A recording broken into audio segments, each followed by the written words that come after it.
All right. Honestly, I just want to get better on like talking on camera. It's, it's funny if you've never tried it.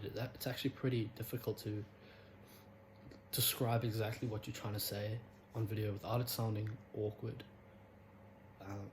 I've noticed like it's a skill that you kind of master. Like I was watching Hamza's old videos and like starting out, you know, I'm not saying he was shit, but it kind of reminds me of like where I'm at right now. And then I look at him today, and the way he articulates himself, the way he speaks, it's insane. Like how just by making constant videos, his communication and the way he describes situations and scenarios and stories, it's mind blowing how it changes so much. Yeah, I've got work tomorrow. I got 6 days of alarms, and yeah, you can say, sure, people say, yeah, you know, you should be grateful for what you have. I don't think you should be grateful for what you have, man.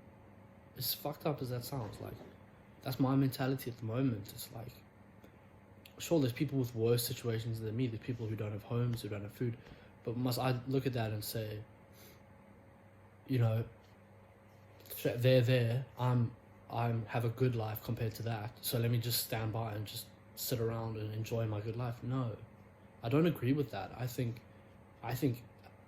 for myself, I need to constantly be striving to be better, to be further in life. I can't sit here feeling sorry for everyone and just never move on in my life because there's people who have it worse than me. That doesn't make sense to me. I don't really like that way of thinking. And I put out a video the other day talking about like how we are modern day slaves, and I get people like, you know, kind of shitting on me for it. Fair enough, you know. Maybe I shouldn't have said slaves. Maybe that's the wrong term to use.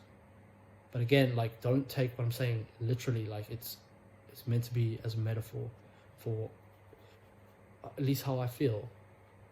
You know, I feel like I'm trapped in my job. I feel like a slave to my job.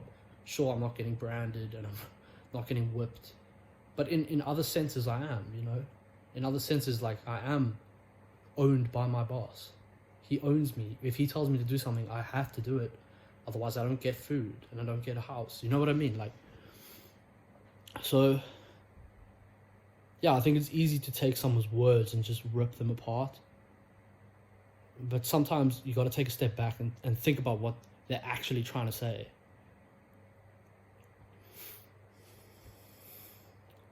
I don't know, I'll leave it at that.